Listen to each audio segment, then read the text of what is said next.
Capage TV. Congolo va sanctionner, n'a aucun moitié parce que le roi Salah qui c'était grave. Tu es directeur de marketing d'un orchestre, tu te permets de t'asseoir dans ta chaîne pour parler de l'émission que le président de l'orchestre adverse à Salaki, tout ça parce que Atangaki comme on a ôté, c'est rabaissant en fait. C'est comme si toi tu le calcules, tu l'as dans ta ligne de mire en fait. C'est comme si le cœur de trésor Congolo est dans F victime, tu vois. Capage TV.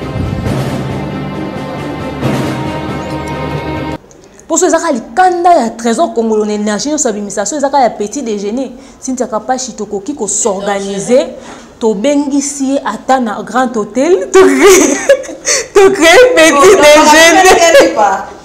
Capage TV. Merci. Na penyango, aza poto. Po penyana ya Kishasa. Webi. Tozala nango a Kishasa wa Capage TV. Donc, vous avez dit que partout. Tout a fallu calculer comment on va boiter pour. Azo diembelande, c'est clair. Capage TV. Tozo lo balingala. Mais boye balke batala rabiso na ba communauté nyonso. Soda tombolisa ki afufu na ndako muto memi na muto ezana besoin ba loba yango na français na anglais pour doit comprendre. Mais l'acte, le geste qui est posé, baba va comprendre andeni. Quand le mouvement est ça mais on va tout pas comprendre. C'est quoi épaissi image ya mabe au bonnet pas ba poser un so ba poser en salle. Capage Télévision, merci de nous suivre de partout et vous avez belé vraiment bon na rabiso au Sepilara, l'émission Rabiso analyse. Moi, en tout cas, ma pépé, merci grâce à la prise de vue, et tu n'as pas besoin de sous ma belle. Vraiment, ça a bien. Sur ma boîte, aussi qui est filmé, qui toque à sur la grâce. Donc, ça va se noter. Merci d'avoir abonné à notre Rabiso, vraiment, l'actualité est allée. Et ça va devenir bien, il faut là déjà. Du coup, c'est à Talo. Moi, non, ça va te belé, avant que ça va tout passer. Bonjour et bienvenue dans Capage Télévision. Bonsoir. Bonsoir Poto. Bonjour, bonsoir Nabino. Ça dépend de Nabiso. Vraiment, bienvenue dans un nouveau loco Nabiso, studio Nabiso. Somme, on a s'arrêté moi ben rozonga. Na ebisio. Banana côté à moi ma lilio et bettinga on a sûr que teinture pene revendre vraiment félicitations, coup de chapeau. Nazuba félicitations belé ko tu na ba abonné à demeure officielle vraiment. Ça encourage et ça motive vraiment Moussala qui toque au makati Moussala au foot. Donc yo penzo ya ki na YouTube l'objectif est ça la télé et on voit la télé maintenant. Oh ça va studio ça avant goût. Bon constater maintenant auto ando ça libanda sko image européenne ça pena na ndenga TV et kalapete qui sait peut-être le TNT peut-être le comme appelle télé na minute déjà franchement. Donc, pour vous dire vraiment, bon encourage Arabiso, bon motive Arabiso, et bah vu au bout de Arabiso, ils ont permis de 1 euro en ande à Sangisi, n'a pas soutien n'a vu ne permettre que Asala ou Asali, vraiment félicitations à eux. Coup de chapeau, aux l'exemple pour notre fille belé à YouTube, pour notre talent, mais faut finga. C'est ça le problème. Ce qu'on finit au clash, tout ça les lotés, résultat n'a rien. Donc, ça veut dire qu'on n'a pas besoin de se faire un nom.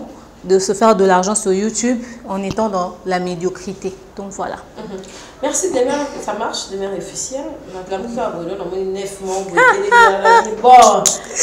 En tout cas, je suis à bonne école. Je suis à bonne école, vraiment. Moi, je pas chez télévision, intelligence, il y a demeure officielle. On n'a pas voulu faire ce que les autres font. Comme un chroniqueur, mais pour préférer que ça analyse, que ça youtubeuse. Les autres foot, merci beaucoup. Et c'est grâce à vous. Vous continuez au Baksama. Vous Baksama sous le 15 mai ou le 17, je pense, je vais faire déjà 3 mois sur YouTube. Donc, ce qu'avant date, on a ici déjà 10 000 abonnés. Ça a énormément plaisir. Et on le doit à tout le monde, mais surtout à Rapachi Télévision pour te biner Tobima qui joue en Assamboula. Donc voilà, mais sinon ça marche.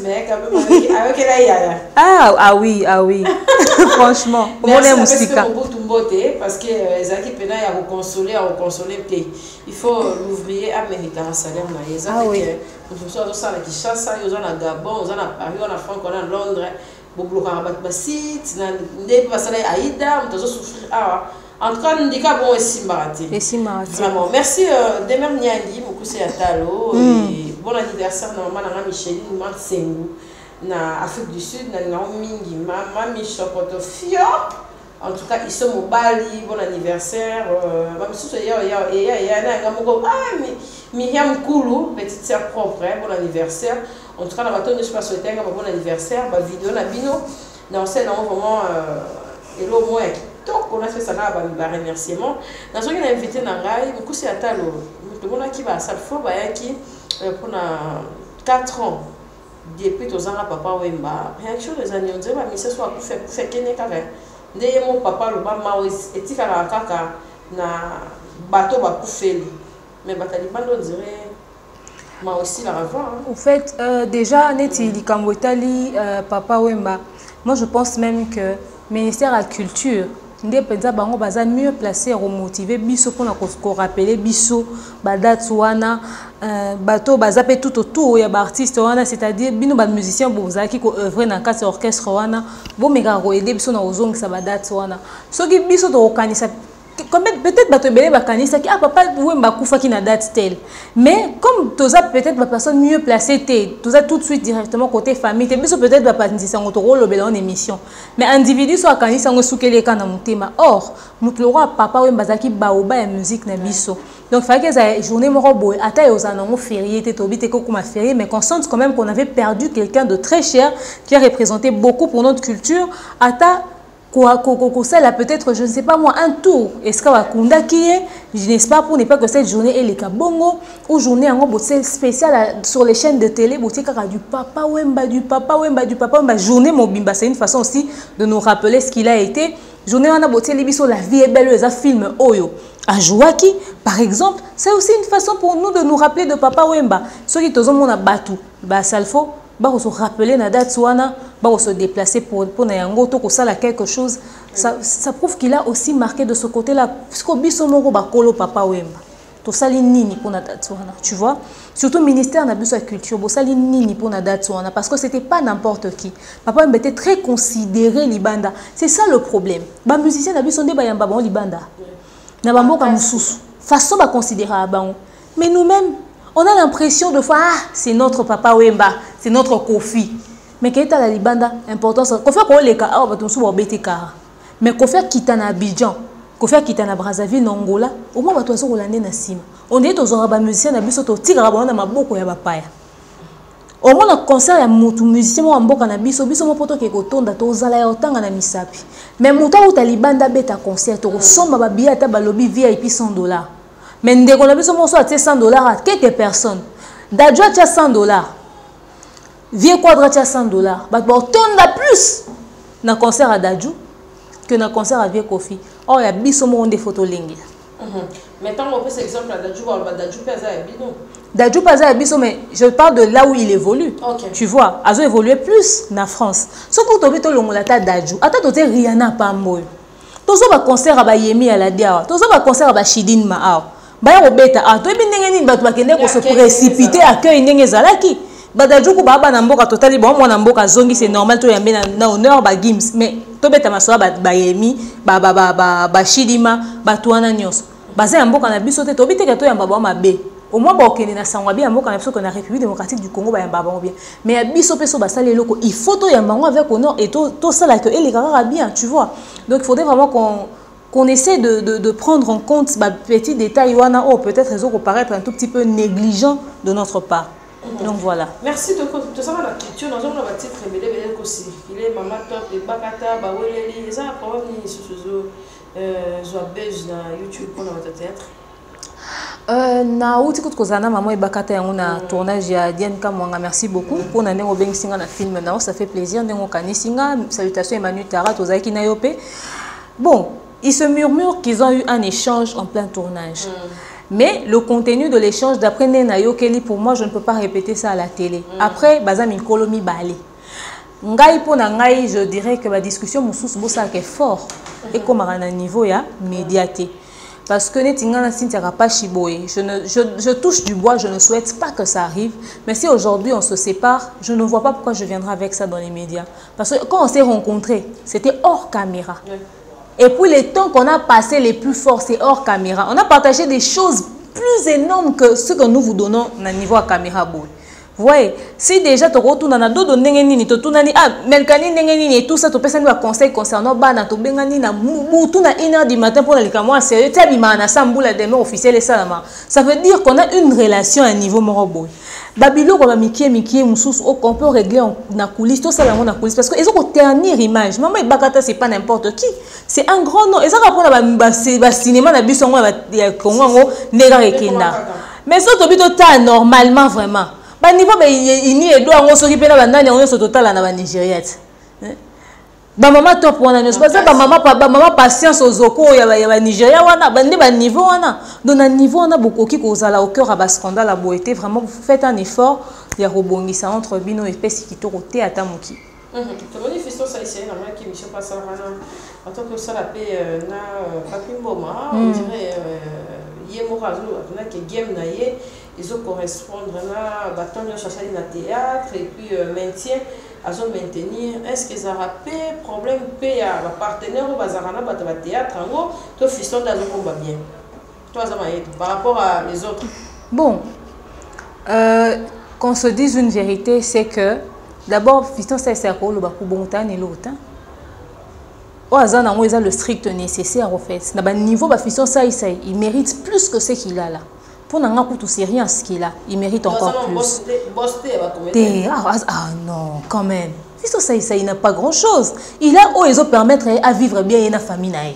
Tout simplement, il réussit peut-être à réunir les deux bouts du mois. Ça ne veut pas dire qu'à un moment donné, il ne reste pas fauché. C'est faux. On a peut-être l'impression dans les réseaux sociaux. Mais nous savons tous que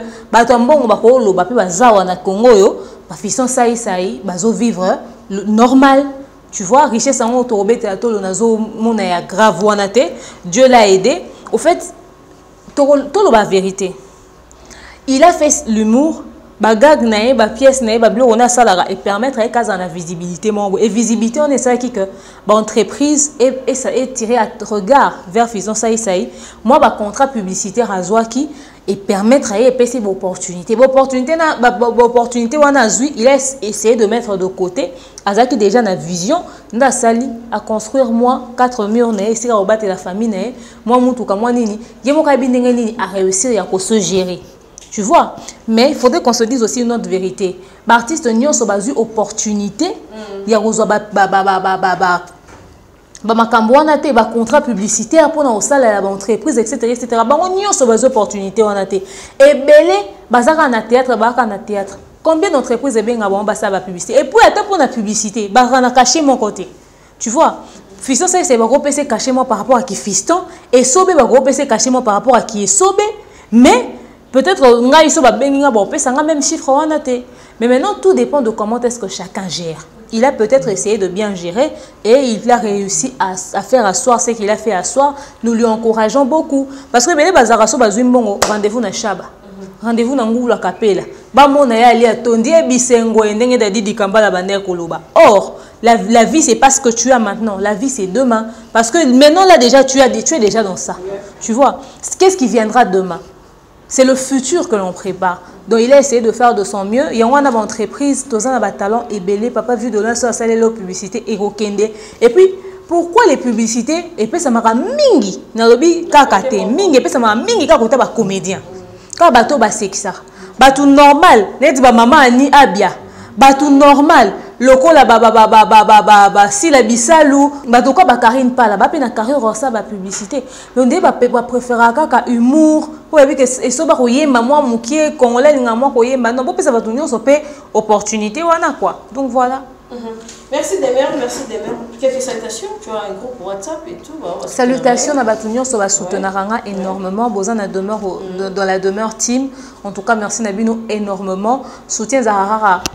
Manité, soutien à rappel, conseil, appui et tout. Dernièrement, on était au cœur d'un scandale énorme. Un abonné ou 2 abonnés même.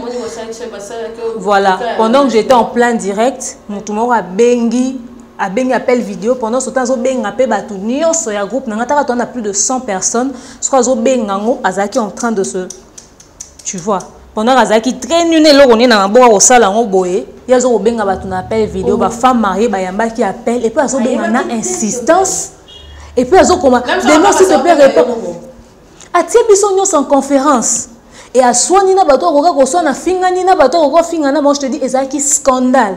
Et tant que ba otinde na ba photo mususu pe ya couple novelas bato ba sa ba vidéo wana bango yé ya tonton mo pas na France wana yé bango nde bazako benga. Je te dis, j'avais publié ces photos là sur mon YouTube, j'étais scandalisée, j'étais choquée, j'étais énervée, j'ai dit mais qu'est-ce qui se passe? Donc on kapela que ba espion pena ba koti na kati ya groupe. Et puis non tala bato na kati ya ngana bango to benga na te to komana te akomi na groupe na nga ndenge nini. C'est que donc on va nous partager lien mutu mo azui lien a pesi bango aller ba profiter ba s'infiltrer na kati ya groupe.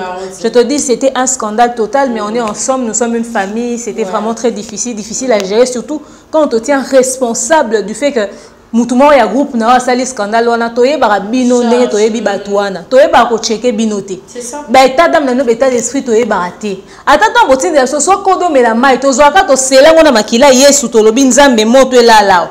Po ce qui monte le numéro de contact na biso na bémission. Mais quand on vous fait confiance, on expose nos numéros de contact. Et ça parce qu'on se dit, partout dans le monde, on peut s'entraider d'une manière ou d'une autre. Mais ne serait-ce qu'on appelle le Bobenga, on a d'abord félicitations, le bar bien. Ça compte beaucoup pour nous. C'est beaucoup. Oh, dans ces plans, le barato, au moins émission, on le qui bien été prochainement corrigé. Au moins, c'est quand on dit, on va qui bien été bongi, c'est on. Quand Babylon va miquer bossala wana et d'Arabiso pour que lobby te refaire la même erreur wana te. Si quand on photo tomber sur ba psychopathe à l'olengo, c'est que toi l'on a numéro de contact na bémission. Mais sinon merci Nabino Nyonso, merci à Vanessa Erwig, Myriam Moete Bozé Belé, merci énormément. Oui, merci de mettre toujours qu'il y a un autre monde qui peut live Lady Bides. À ça qui n'a pas de fait, on va voir ça au public comme studio par rapport il y a disque d'or et tout mais et tout ça il peut vraiment il y a pas une fabrication on dirait la kinso il faut ça là on va quatre mots pour bien il faut bimisa on dirait comment on idéologie kinoa keba na comprendre pour na nini bazako obligé obeta lisolo wana tant likambo wana esala mais bino nde bozaki ba producteur na eti à notre travail na bino. Donc je pense que eza salité moko boye faki bobomba parce que sonyo ane latina bino. Bon quand c'était que so bolobi ngo latika Fabrigas. Et latina bino donc na bino bobeti lo kumu to za ba producteur ya moto azui disque d'or tout en sachant que ezaki nango ya magui. Ngana zo oka moi les gens ne connaissent pas la honte. Au fait en pensant que vous déshabillez quelqu'un vous vous déshabillez aussi vous-même. Parce que lié à un artiste, peut-être que va bengue ailleurs, mais bino va producteur le coup munde zo nga bino que produit na bino zo produit na bino bondo produit bo pesa ki ende disque d'or ya lokuta honneur na bino moko respect na bino moko valeur na bino moko. Cette histoire ne salit pas que Fabrigas, ça vous salit vous aussi. Mais est-ce que le roi bobé bana mutu faut vous salir net na minute bon ça disque d'or à lokuta et puis après qu'est-ce qu'on en a à foutre au fait? C'est déjà passé, c'est passé. Est-ce que Fabrigas fait tous les jours des émissions parlant de cette histoire de disque dur? La dernière fois qu'on a eu Yoka Lobelango, on s'est rappelé écouter. Il ne vous a pas provoqué, vous n'êtes pas en plein polémique et vous vous sentez obligé de le clasher comme ça. Je n'ai pas vu l'importance de cet élément au fait. Il y a de ces choses qui doivent rester entre nous. Il est possible que Bobé Banana Moutou, mais Bobé Misana Boussalité Moussouté. Tu fais ta route, je fais ma route, c'est bon. Parce que je sais que Vincent Azaraki vraiment na malubala monoroté mais depuis kazaki quand même na monoro na malubala monoro que Vincent na kati banalise au sala rawana bocha hakombo na ngaité bablo mo habongo et puis mbuta pe batia feregola ni kaboni na ezara kenda kezonga ki peut on trésor congolais on dirait suspension on dirait on va faire ba mapa bablo on va faire ça là qui pourrait bablo mo habongo yo ko lo bandenge ni opinion na. Salutations à toi Déplique Pomba à Nuance, c'est quelqu'un que je connais, que j'ai déjà fréquenté d'une manière très professionnelle. Na sala pe déjà émission na Déplique, na iska na zala kiwana. Déplique, aux na position ku tout robo ya mutata nga komono na internet. Déjà promotion banze muno moko esala mama kasi penzaki. Na minute obo penza batu ba koyoka banze muna yo Déplique. Nga na très honnête. To linga te ko caressa batu dans le sens du poil. Au moins internet, tu rends tout très mauvais service. Tu vois? Tu fais 10 000 vues, je pense que ça y est, tu es une star. Parce que tu reçois 5-10 appels de la diaspora par jour, tu penses que ça y est, je suis très suivi. À un moment donné, qu'on redescende nous tous. Même Nayonangai, face à Oprah Winfrey, tu es au télématé. Tu vois? Oui. Alors, à un moment donné, que les gens arrêtent. Depuis Pomba, tu penses que toi, si quelqu'un ne cite pas ton nom dans une émission, ça va faire quelque chose? Non, quand même, frère. Non, toi d'ailleurs, en bien ou en mal, il faut l'ingabata comme on ne peut oser ton actualité, ma cassité. On s'est pélaté dans on a lobby. Peut-être que son l'année mission au conseil n'a pas droit de réponse pour nous c'est une petite on a kata sou qui le rôle là ya aloba qui ça va me faire ni chaud ni froid et si tu le fais ça va m'étonner mais je pense que comme tu l'as dit dans les médias je reviens dans les médias pour le dire et je suis correct dans ce que je dis. Tu vois? Et dans toutes les analyses que nous faisons pourquoi boloba kaka batanga iso comme on a binoté? Est-ce que na katia analyse balobi ba finio?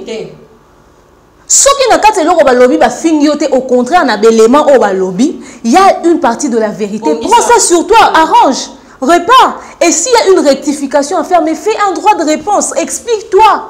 Vous avez le droit de le faire. On vient dans les médias, on vous dit un truc. Si vous sentez que dans ce qu'on a dit il y a du faux, venez nous contredire. C'est simple et sans insulte, sans clash. Parce que les gens ont tendance à ceux qui ont dit les gens, ils ont bien etc. Ok, bon c'est bon, on a bien un peu après. Vous voyez, déplique, évite ça. Oh, balobi faire égaux là, alobi, balobi la faire égaux là, etc., etc. Moi, je vais vous dire une vérité. Avant l'histoire des vues de Robin Yongdibou, on ne parlait pas de faire égaux. Ok? C'est très important pour un artiste ou une personne publique, alba lobakalika mounaye tous les jours. Mais on va faire égaux là. Na Moutalika, ou peut-être il s'est senti lésé à un moment donné. Mais je pense que lorsque vous êtes des personnes publiques et que vous êtes très actifs sur les réseaux sociaux, tout ce qui est lié à vous qui se trouve sur les réseaux sociaux ne vous appartient plus. Ça appartient à tout le monde. Donc vous n'avez pas le droit d'interdire les gens d'une manière verbale comme ça en disant Kolobela Kangati. Il serait préférable que au sein de lettrement administratif, au tiers caché entreprise, oyo lobby na biso, botine lingo peut-être par mail, otine mutalika par mail, otine sinte rabage par mail na lingite o lobelaka. Moni falita nga boya kaba loba mamne na RTGA. Batine na lettre. Et ça a des bouches à l'oreille. Tant entreprise de recevoir lettre et apprécier mon que non, on est obligé de faire ça. Et tant on a d'une manière professionnelle, vous voyez, nous ne sommes pas en train de faire un travail de con au fait. On est en train de faire un travail intellectuel. Et c'est du moment que dans ce qu'on dit, on ne voit pas du faux. Parce que d'une manière professionnelle, qu'on a l'obéla binoté.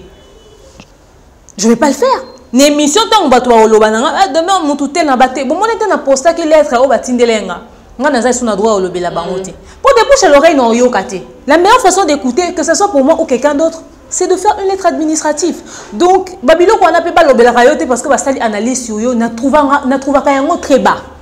Même les plus grands, partout dans le monde, ça c'est la bombe à critique, non? La presse à critique existe, la presse à polémique existe, la presse à analyse où existe. Fashion police koutou, bien ça la tirobe qui toko. Nani même Dior mouta sali robe même individu moi à côté ta maison de couture, ta tonga ta caleçon na tonga té. Mais aya vandi abandi ko démarrer robe à batu ya nini na maquillage spécialiste et make-up aux États-Unis à sali ma critiquant. C'est pour autant que les Beyoncé viennent dire on veut plus que Fashion Police parle de moi. C'est rabaissant à un moment donné. Quand on est une personne publique et on ne sait pas recevoir les critiques ou les remarques, à un moment donné on se demande tu sais quitter ou pas. Donc voilà. Merci de même beaucoup si à l'autre toujours continuer à faire kitoko mais trésor congolais. On dirait que tu quand même à l'autre tu vas s'abonner mingi. Et il paraîtrait que va sanctionner. Ngai penza soki eza solo na moni la mama poster ngo.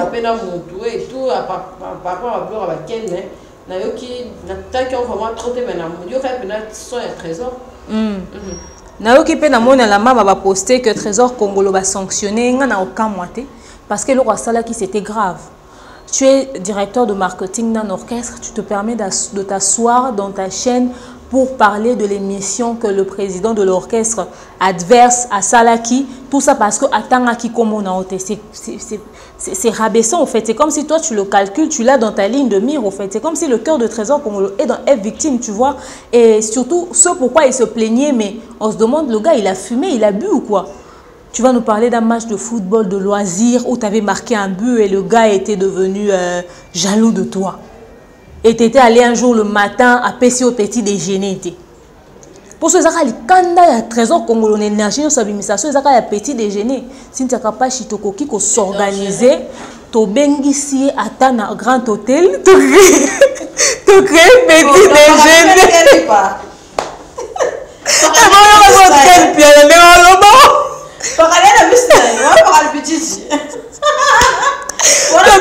L'hôtel du fleuve. Fali. Tu veux sauter l'hôtel du fleuve? Oh, mais non,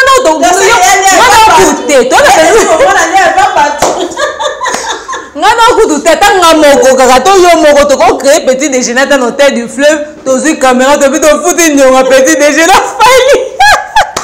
On va dire question. Quel niveau c'est quoi bassesse? Pourtant, le niveau pénal, il a fait rigoler. Ouais, directeur en marketing, il a fait rigoler. Jésus de Nyos, la meilleure voix d'Afrique. Moi, on réclamait attention de la part de son concurrent. Soit disant, tu ne vas pas attendre 13 ans pour que Fali te pardonne. Donc, pardon, il a fallu, on appelle ça qui s'indjora. Et choca trésor. Honnêtement, il fallait que ça limite, c'est qui s'indjora pas finir la kebab. Ah, c'est que mon salaire, banda au salaire est victime, il donc, yo bat engagé qu'on est victime pour finir la Fali bateau. Tu vois, c'est par l'abondance de cœur que la bouche parle et tu risques de dire certaines choses très déplacées. On a compris par le message de Trésor Kongolo. En fait, dans tout ce qu'il a dit, moi j'ai compris quelque chose. C'est que Trésor Kongolo aimait beaucoup Fali. Il faisait tout pour attirer l'attention de l'artiste.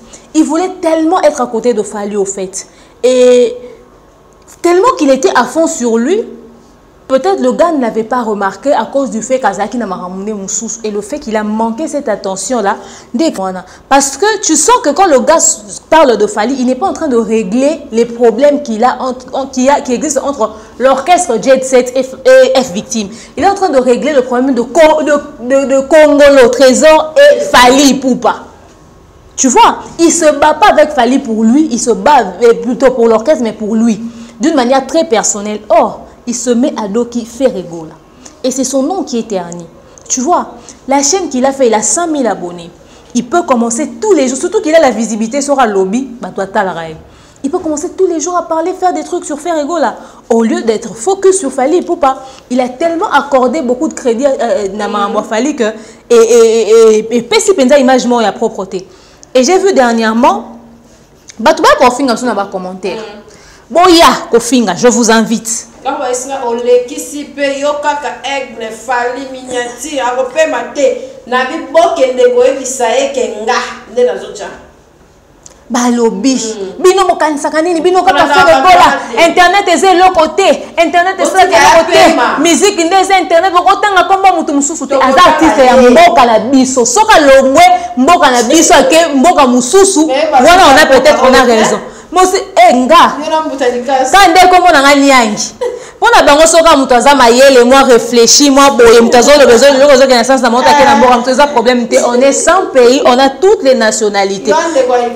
Eh maman, ngande na za bongo ese ndenga souci. Ngande na nga congolais te bosko na maman mboka na bino boke funda ngai na ba ke na funda na nani? C'est pays. Eh, ba ke funda. Bon, il faut que étranger moi zo maman mboka na biso na lingalo kana omsamno. Baza bato Holanda te. Baza ka ba commenter internet était raté etc. Directeur en marketing na chaîne ni. Ya Jet Set a sali vidéo à lobby bitumo na zo bunda. Ezaka kapona ngai te bo rendre nga censeur pour que ko s'abonner sur les réseaux sociaux et artistes faire rigoler. Bon s'abonner pour guerre aux ça amender ça pour na makambo nombre de vues ni musique les autres kamana ba réseaux sociaux etc. Te nga kwa nangeza ba loba te. Trésor Congolais faka continuer ka ko loba ke musique et internet te. Internet était ka artiste te. Il faut tika ka na CD. Pourquoi il a changé de langage? On fait des analyses, on vous dit, tout se fait aujourd'hui sur les réseaux sociaux. Nous sommes en 2020, le monde ne tourne qu'autour de ça. Le monde ne jure que par ça. Vous nous prenez pour des cons. Oh, mais vous cassez musique et zanit. Si votre Trésor Congolais lobby, comment on commence dans les commentaires? Oui, vous avez raison. Au lobby, au solo libyen, vous avez hypocrite, vous avez un sentiment. Vous voyez que les gens n'aident pas l'artiste. Donc, il a fallu que ça sorte de votre bouche pour que comme Mayango. Mais comme ça sort de notre bouche, pour vous, on n'aime pas l'artiste, on est en train de le critiquer. Maintenant, pourquoi Trésor Congolais parle de ça? Pourquoi? Présenter des excuses en Boutalikasu. Parce que vous avez dit qu'il ne parle pas de l'artiste pendant qu'il était en train de parler de cette histoire de s'abonner sur la chaîne, des nombres de vues. Vous m'avez écrit, vous m'avez menacé, j'ai publié les voices, j'ai publié même ces conversations-là. Que Ngana le l'affaire était parce que tout ça, musique, les Makamboute, fallait à son baba vu, fallait à son baba abonné. Ok, c'est bon. Sikoyo, bino bozotinda batu bake ko s'abonner. Bozotinda batu bake ko bakisama sur les réseaux sociaux. Pourtant, on a dit la même chose. Oh, la biso zaki mal interprété. C'est parce que ça sort dans votre bouche ou que ça sort de votre bouche. N'est sens. Na mon biso zana sens. Il a fallu qu'on le dise pour qu'il y ait prise de conscience. Pourquoi un tel changement de langage? Présentez-nous des excuses. On attend ça impatiemment. Demandez-nous pardon. Parce que vous nous avez insultés dans les commentaires. Pourtant, voilà le directeur de marketing qui le dit. Un directeur de marketing en 2020 qui ignore l'importance des réseaux sociaux dans la vie de son artiste est incompétent. Aujourd'hui, puisqu'il est dit, on dit, ah, Trésor Congo a compris. Et certainement que les gens lui ont prodigué des conseils. Et merci Trésor Congo parce que tu n'as pas eu honte. Tu as pris la caméra, tu as mis devant toi. Tu n'as pas dit merci à mon frère Moutalikas ou merci à Demeure, merci à ceci, cela, de m'avoir ouvert les yeux. Tu n'as pas eu besoin de le dire, mais puisque tu dis ça, après qu'on ait dit ça, ça prouve que tu nous as suivis. Merci de nous avoir écoutés. Merci à toutes les personnes qui nous ont suivis et qui ont passé le message à Trésor Congo. Donc ce qu'on fait là, ce n'est pas un travail bête. Donc quand on parle là, on réfléchit. Donc voilà. Mais s'il a été sanctionné, moi je comprendrais parce qu'il était allé très loin dans cette histoire-là. Et peut-être qu'il n'est pas sanctionné pour être viré non plus, non. Parce qu'on a mis un Trésor Congolais soit long, pas faire égaux là. Et ça choque. Il ne va pas digérer. Le gars, il n'a pas digéré sa séparation avec Fali. Il réclame même les trucs de petit déjeuner du match de football. Et son seul appui, c'est le fait, et sa consolation, c'est le fait d'être en jet set. Là, on jet set, on a faire changer Fali David, peut-être Fali, ah, tu n'as perdu les mains, soda qui a récupéré. Mais et Kenda Kaki para Kokolo, mode d'avion. Il y a qui s'est dit que ça dit 13 ans, 13 ans de tes accommodés. N'a minute on a sous jet set. Non. Je pense pas que. Je pense pas qu'on l'a jet set à Zana, non? Non. Non, Azali, non. Faire rigole, elle doit le garder, sinon ça sera, ça sera un choc, il ne va pas digérer. Pardon. Et ça fait même pas pour D'abord, Nyangi, tu as un talo, na moni, chokaki, au lobby sous que pour la nini, Gloria Zolobake, Balongola, c'est désabonné, la chaîne naïe. La chaîne à Franck Semaille. Oui, ça la chaîne à Bango et tout. Et ça là que vraiment bien, tout le monde a un attaque qui émission ratée. Dans le lobby, ceux qui n'ont jamais été à Lango, en tout cas, non, il n'y a pas peine au conseiller, de l'autre côté, mais il y a un qui est important par rapport à quoi? Au fait, tu sais, et là où il y a la culpabilité dans la vie à mon tour, ils ont raté. Vous avez passé plus d'une année ensemble, plus de 24 heures, plus d'un mois ensemble. C'est parce qu'il ne s'est pas présenté une fois dans une situation très dramatique de ta vie, avec les autres problèmes qu'il y a eu tout autour, que tu vas aller aussi loin. Non. Je pense qu'en tant qu'être humain, Franck Semaille culpabilise beaucoup d'avoir pas été là pour Gloria. À moins qu'ils aient un problème contre Gloria, on a monté ma bombe, on doit supporter sous Gloria. Mais si on a un problème, et que parce que toute la période en Aza quitté na Gloria, mais à voyager. C'est-à-dire peut-être que la période en Aza Kolandi la Maramounae, Aza qui très pris. Il y a un rendez-vous à l'ambassade par reportage. Tu vois, il y a peut-être eu beaucoup de choses tout autour. On n'est pas en train de justifier ou d'applaudir Franck Semaille dans l'acte au Akozaki. C'est condamnable parce que Gloria zone moi na nae anda ku ne pas non ça les pas nae biso faki to ya to kuta na Franck Semaille kuna to moto na Franck Semaille to tia combien $5 pour te soutenir ndeko na biso to $1 to soutenir ndeko na biso. Tu vois, c'était à Franck Semaille de nous appeler pour dire Gloria ndenga zana be si moi na ako bimisa différente na poche ne biso ba ndeko ne ba panzisa ngo to ça la quelque chose ou bien kutu Afrique fondé fouti hôpital à Gloria to ça libre. Tu vois, on attendait une implication mais totale de la part de Franck Semaille en tant que son chef. Mais Gloria a raison de se sentir choqué dans l'acte que Franck Semaille a posé. Mais de là jusqu'à demander aux gens de se désabonner, moi je pense que ça c'est aller très loin en fait. Ça c'est aller très loin.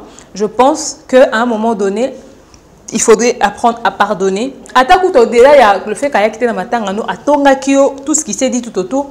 Moi je comprends ta peine, mais pas demander aux gens de se désabonner. Abonné à Tikalina Bangwana, Baza Babonné, Bazaki Gloria Olangi, tu as été pour beaucoup sur sa chaîne. Et ce qui a salé qui m'a bé, le fait qu'on a un nombre d'abonnés, on a des missions à supprimer ta chaîne et au créer moi, tu vois. Sinon sur le lobby, toi c'est des abonnés. À supprimer pas vidéo, non, vidéo dans la chaîne vous allez aller avec ce problème jusqu'où. Au-delà de tout, tout le monde ça va encourager sur le koana. Mais vendre na yon des francs c'était pas vendre na hôtel. Tout la biso na TV Parce que la façon na bango yo un problème to kutana nango. Mais biso nga na to bi réalité auto vivre ba galère ndenga ba kina. Donc au boss na raté muto bo katani na lipa pour na muto azotinde le code na poto. Tu vois? Muto so akende na bon asala ki mabe makasi ko tu pona consoler on soit $200 yo bossa ni francs te mayo bo liane lipa e kauka batia manteka na maya pompi. Or, moment où les bocabole lipa on ezaki peut-être un moment très précieux il y avait la pour partager qui des mots et porter et apporter fruits morobou. Donc au boss on a nion so on a ti bo partager. Limbisa Franck Stema passe à autre chose. Osana potot. Tu as refait ta vie.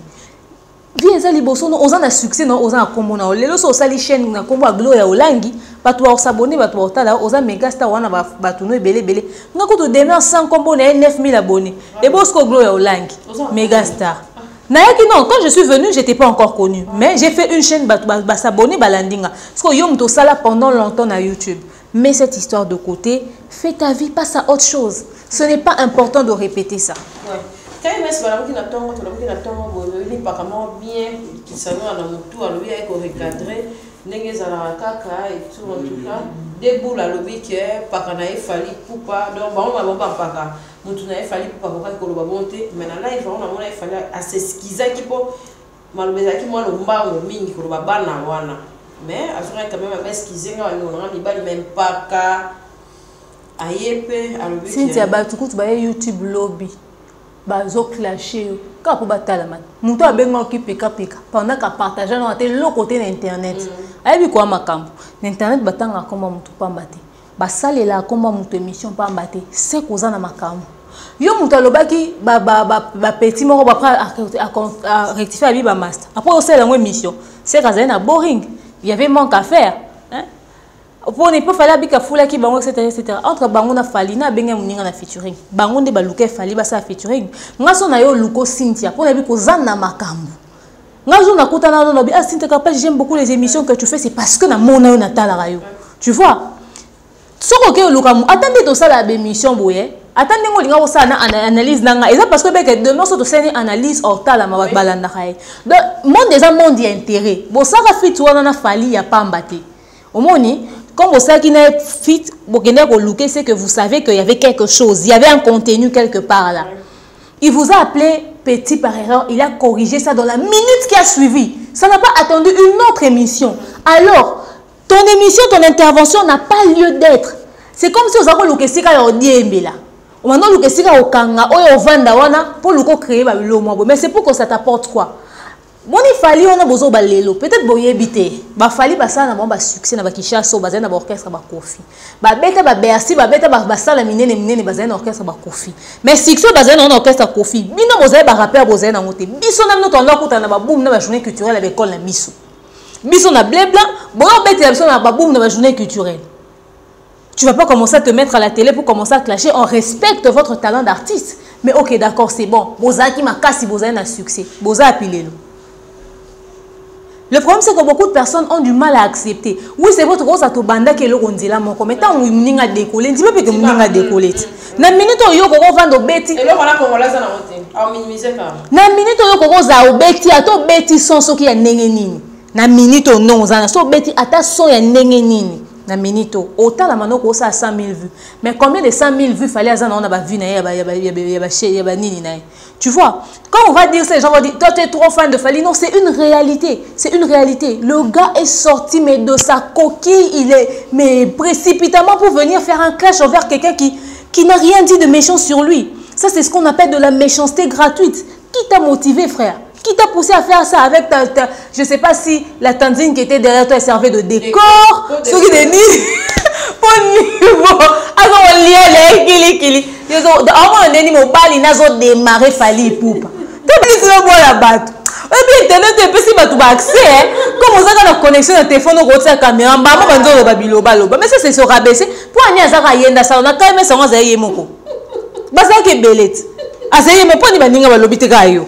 Donc bozo luka ko diembela partout. Batu ko Fally bo calculer comment mba boité po. Azo diembela ndé c'est clair. Au moins peu bon énergie qui dit papa quand tu fais studio lui c'est zéro.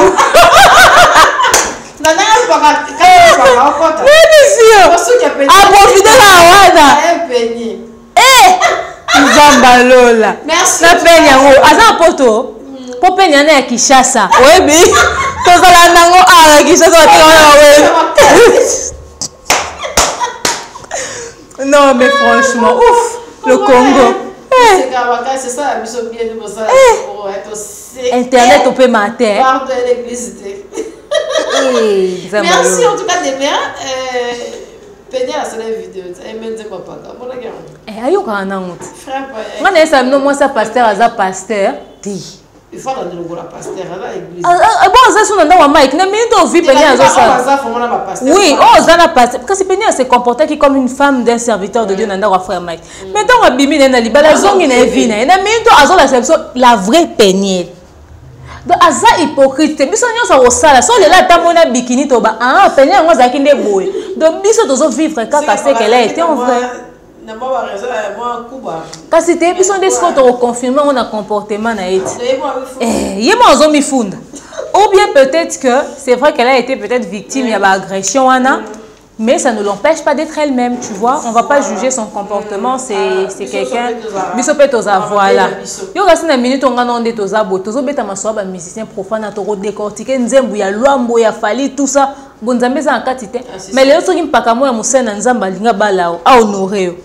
Oyebi que Cynthia Kapachi yo otika nyonso de côté. On va se comporter le roi maman pasteur ba bossa à l'instant comment on se comporter le roi maman pasteur ba bossa ni que oyambaka papa we na plateau oyambaka JB, tu vois. Donc voilà. On a vu une histoire à papa chéri, parce que c'est des vidéos moi handicap à Nicolo. Un peu célèbre. Bon, le roi on y en monté, tous les cannabis sont là. Papa chéri, pardon. Papa chéri, pardon, Nicolo. Papa chéri, c'est pas beauté. Il y a aussi une sorte de lumière ce soir l'homme qui a mis dans le coffre. Franchement, badon il faut baksama. Ba Congo pe. Côté aux arabes, c'est quand il a interview à mon ancien, mais moi il fallait pas passer l'interview à maman parce que maman Zaki est un peu traumatisée, des grands bango et tout. Et puis côté Kabambi là qui n'est pas pillé bongo et Zaki vraiment il est au moins qui tourne côté soldat, donc il m'a pas dit foufou. Yo on y a un guillaume qui on est, fallait pas. En tout cas, maman dira dès qu'on ça l'interview na moi pas si na moi dira on est maman Mazou Baté. En tout cas journaliste est sur ça l'interview là na besoin de banola on est diaspora. Bayombe banyanga na pesi nombo tesika bozali batu nyonso ya Congo central en tout cas na ya bandundu babenga absence sera ba Congo confondu na pesi nombo tesika bozwami et ça li bien te qui to côté ata mukiete surtout que mon entier mais au fait il faudrait qu'on se le dise c'est pas un individu c'est quand même quelqu'un de la politique pe mboka na biso. Et c'est vrai que c'était peut-être important de filmer l'arrestation par rapport à Bandikanyo Soto, Yébé, ça tout autour de lui. Nangambo avant de se sentir en insécurité, et tant qu'il y a Bambila, n'est pas un président de la République, moi, c'est la première dame. Qu'on les Arabons, pas de se sentir en insécurité, peut-être pour ça, mais quand les forces de l'ordre commettent des dégâts aussi irréparables, il faudrait vraiment éviter de prendre ça et retirer les réseaux sociaux. Tozo lo balingala. Mais bon, il y a que batala rabiso na ba communauté nyonso. Soda tombolisa ki afufu na ndako muto memi na muto ezana besoin ba loba yango na français na anglais pour doit comprendre. Mais l'acte le geste qui est posé, baba va comprendre ndeni. Quand le mouvement est ça mais on va tout pas comprendre. C'est quoi épesi image ya mabe o bonne pa ba poser un so ba poser nzal. Tant total ba poser ba ninga na poto na ba film non c'est maza baraké mais tant bazo linga ba pesi moi kanyaka so ba non arrêtez c'est tout. Mais biso ba laksa kaka. Oh goulage azokanga chauffeur pour la konini boye biko moi modèle wana ta niveau bakenda na biso tu vois eza kitoko ata mukete ba journaliste o ba filmer yango surtout ba journaliste internet nde to kana niveau ya dérapage yo mongo non tant otali contenu. C'est ça, besti na polémique. Yo montant otali contenu au da politique plutôt. Bon mais mi besoin ya boye na on soutien net. Le plus dangereux c'est quoi? Et quand on a une chaîne moko télé 50 ou encore CBS ou chaîne moko Congo web et ça na une chaîne na biso na ndenga local. Mais à l'instant on tient on a YouTube. Na kati ba 100 vues ya pambo sali, obite combien de pays étalios. Imagine-toi que chaque personne en a représenter pays moko. Internet est plus dangereux que ma chaîne locale. Plus dangereux. Il faut vraiment aux yeux et informations au traité de diffuser. C'est ça. Aux yeux au traité de diffuser. Avant de ça la moi jamais. Bien au monde on film qui on bokan ça nini. Dans les amambasoni et ceux qui l'état réagir toutes les décisions sur bato bongo to senga ke boke nango malembe boyebi ke bino moko bo chat discipline internet te to benga ka gouvernement boko tala tango makambo le ka internet boya ko tala te yango na ba beti bino ndika bonzui pena ndika ya internet comme ça on pèse sa bato communication courage ya kolandaka chaque chaîne ya YouTube et proposera contenu nini bon on appelle biso bato tozo samusa malamu mais tozo ko décoller te pour insanité na dépravation et l'équipe c'est vrai que maintenant comme on diminue ba poto ba comprendre ba comment pour la chaîne ni otala et on sunga biso peto banda ko proposer ba contenu meilleur que autres tozo ça pour na nini bato on sama finga ba sentir que place na bango ezali sous-souté donc voilà. Merci. Tout le monde qui peut papa la biso ya sénateur Alexis Tambo Mwamba na biso mona qui mange ro beta qui pena ndika na maman sénatrice mususu na kati ya salle qui il peut tala tu vas question sur les amours à kilo papa qui pena ndika lo yo lukanga pona boyo lukanga pona va bi sénat que existe donc moi les comptes en place sénat na biso beze za partout ndika pour ne loko songo paka papa kiti sala maman pene loko bona maman patali maman pene je t'autorise pas et biso loko sexange zarani bande kon ba papa na biso no komona sérieux français belé discours moulai mais ba pibi ya ba na réseaux sociaux papa maman ça na sa drapeau mboka yango on met tout ça oh mais bon c'est en tout cas, vraiment, franchement, quand on sent qu'il y a des scandales comme ça dans le chef même, il y a Batou, il va diriger, et ça m'a embrassé. Et puis dans le Sénat, ça y est quand on les gars, il y a des bonnies. Et les gars qui Bazou, ça nous a débrouillé. Bon, que non, on a des bonnes potes à la mais Babylon a beaucoup comme il a habité. Pourtant, ils ont comme il a habité, ils ont fait sa image moins bien.